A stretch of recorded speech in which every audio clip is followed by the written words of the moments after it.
Hello, everyone. Welcome to my channel if you're new, and thank you for tuning in. For those of you who have already subscribed, I'm Ina Puri from Ayurvedic Healing Center. I talk about healing, consciousness, spirituality, and starting with this video and moving forward, I will be talking about trauma. I feel there's like that another wave of people who are ready to heal and who are ready to talk about things that we have not felt comfortable talking about in the past. And so it is really important that we give voice and words to what we are experiencing, to express ourselves. That's the first step in moving towards healing. At the end of the video, I will share with you the details of an upcoming trauma healing retreat for 3 days. It's free to join, so stay till the end. I will share the registration information, and that information will also be in the description box below. So let's begin.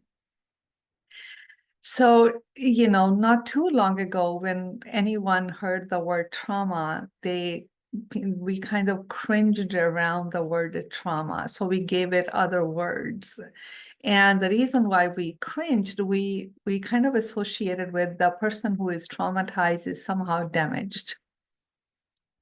And so this is what I want to unpack and kind of reprogram or unprogram from. So in my world, trauma is any experience, physical, emotional. The experiences actually happen at the energetic level. We experience it in the body, we experience it in our thoughts, in our feelings.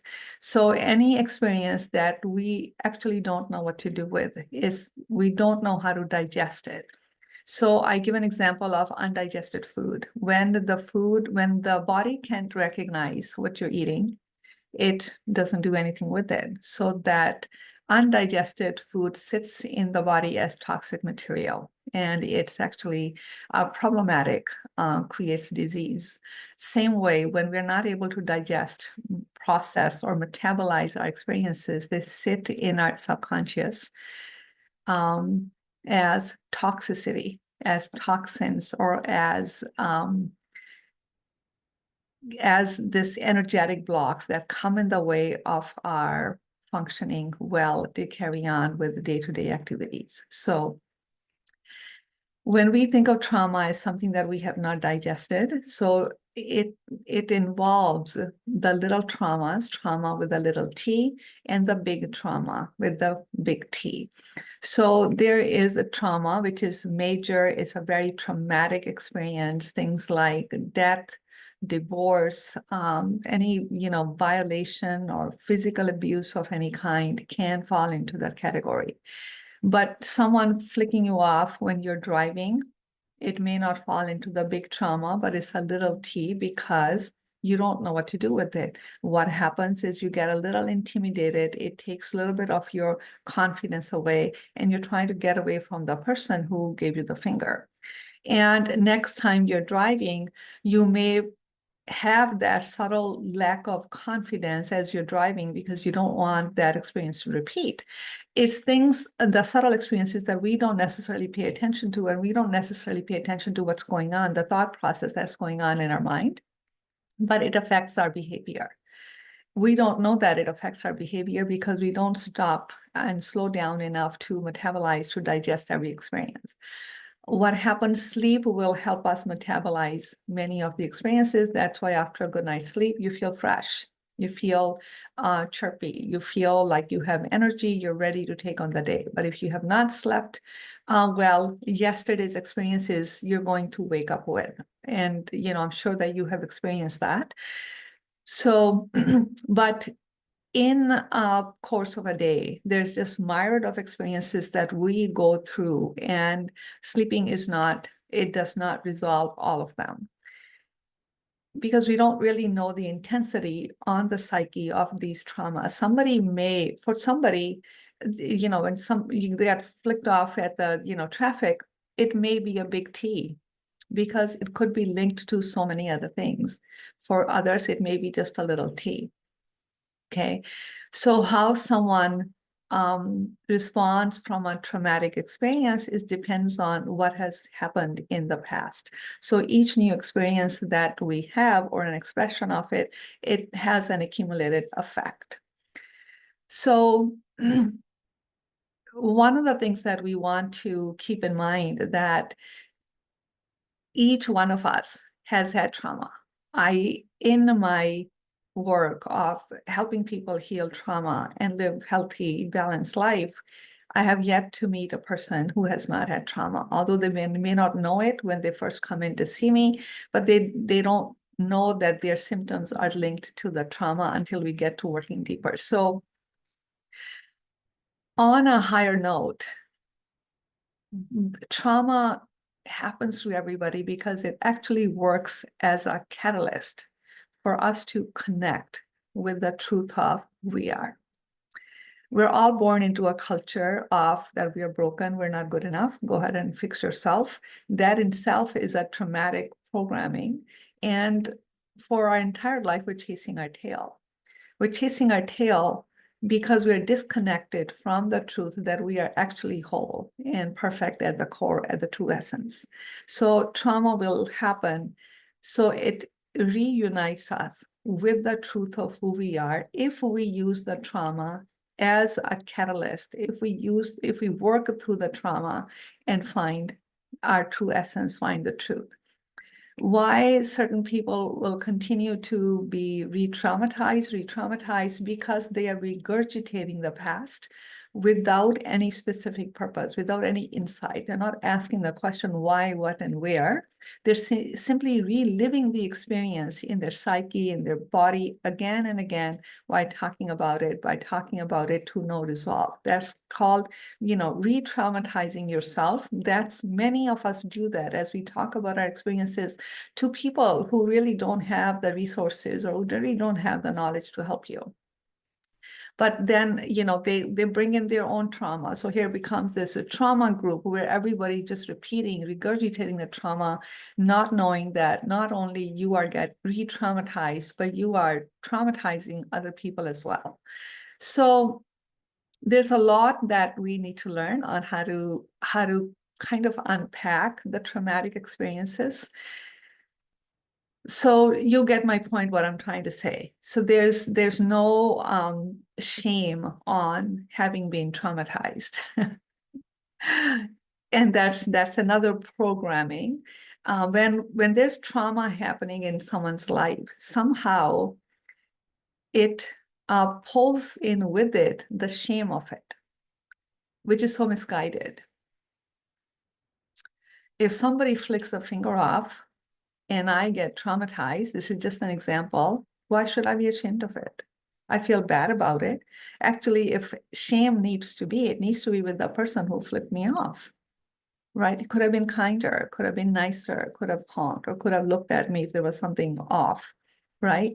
So, when we're talking about, again, trauma, there's a victim and there's a perpetrator, and the line is not so black and white, like a victim remains a victim and a perpetrator remains a perpetrator.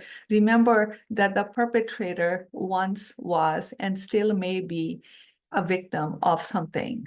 And the victim, again, can also be the perpetrator because they're victimizing someone else on something else. So this is a cycle. This is a cycle of energy, the victim energy, the perpetrator energy, the trauma energy that continues to cycle through people. So we really need to refrain from making meaning of people's judging people on it, because we really don't know. Yes, on the surface, we can call something good or bad. But really, if we want to dive deep and get a deeper understanding, we really don't know where people are coming from. We don't know what people have endured. We don't know how their psyche has been altered by the programming and the traumatic experiences they have had and how they are responding to it. So I started off with this video thinking I'm just going to make 9 to 10 minute videos. I'm going to make many of them. And here I go, as I started talking, it's endless. So I'm going to kind of regroup. So number one, everybody has had trauma in their life. Trauma and experience is something that we don't know what to do with. Okay, every single person on the planet has had those experiences. Number two, until we process the traumatic experiences, they remain in our psyche, in the subconscious.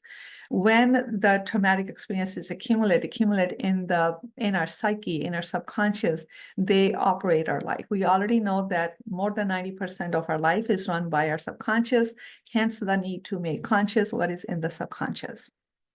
So if you are thinking, oh, and there are some, the big T traumas, they are not something that we can even bring to our voice. We can use voice because many times people get frozen in the big traumas. They can't find words. They are shocked. They are numb. And it is not something that we just, start talking about at a social gathering, because we don't want to traumatize someone else. Okay. So it becomes very personal. It becomes very sensitive. That's where you need to reach out to someone who can help you process that experience. It's a necessity. Rethinking about it is not going to help you process or heal it. The point is to heal it. Talking about it, writing about it is a first step, but healing is a whole new process. Okay. So with this, and how do we, okay, so I'm going to go to the second point that I wanted to make. How do we know that trauma is affecting our life? If there's a past incident or occurrence that you are thinking about, that comes up often in family conversations, that something that you bring up in any argument or things like that, that is because it needs healing. Because it has not been processed. And you keep thinking about it or talking about it or bringing it out in different conversations, because on the higher note, your higher self is asking you to, please, I'm drawing your attention to it, please heal it. Please heal it so we can get on with that life. That's why you keep on thinking about it. How trauma shows up, it shows up in our physical health. When you think about the autoimmune issues or any chronic health issues, it's cannot just be fixed by diet and lifestyle. Most of the chronic health issues, trauma is at the root of it. When we get triggered, there's trauma that we have not healed. When we have struggle in relationships, any relationships, whether they're intimate relationships, family relationships, our work relationships, even how we view the world, the experience we have not metabolized, they shape our perception. They shape our perception, they shape our beliefs, they shape our habits. So you see how it runs deep. And that's one of the reasons we can't just change habits. It's not that easy. So trauma work, healing the trauma is a necessity in the world today. The times are really asking and beckoning us to heal deeply, because we can see the unhealed trauma on world stage in the behaviors of different people. You can see it everywhere, actually, in the world of, we're so close socially, like on social media, yet so far away. You can see that. You can see that in what people are sharing and posting, and all over the place. It's everywhere. So what I like you to take away from this video is that you can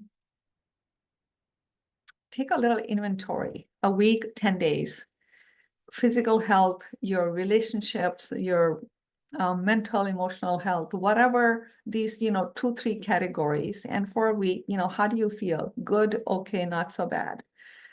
Too bad, feeling angry, feeling depressed.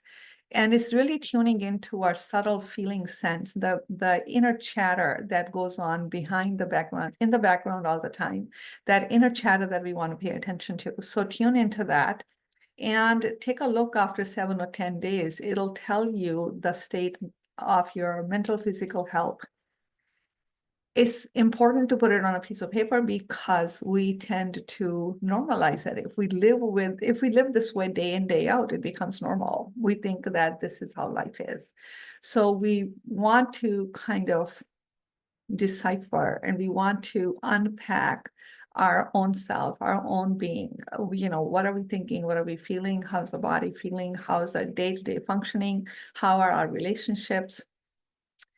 Because that's the only way that you can begin to have a contrast with what you really want, as opposed to what you are experiencing. There's a gap there. That gap is the work of the trauma healing, the deeper healing work. Okay, so I hope that that was useful. I try to keep it compact, but as you can see, this topic is so involved. We will continue to have the conversation. This is a conversation. And so the opportunity that I wanted to talk to you about, January 21st to 23rd, we're doing a 3-day trauma healing retreat. You can register, it's free to sign up. And we're going to really focus in on the impact of trauma on the overall health, your physical health, mental health, relationships health, and all that stuff. So go ahead and click the link and sign up. And if you found this video helpful, please like, share, and subscribe. And if you think there's somebody who may benefit from this, please share it with them as well. Every comment, every like, every subscription, every share really helps grow the channel. And so I can continue to produce more and more content for you. Thank you so much for tuning in. Have a good week. I'll see you at the next video. Take care.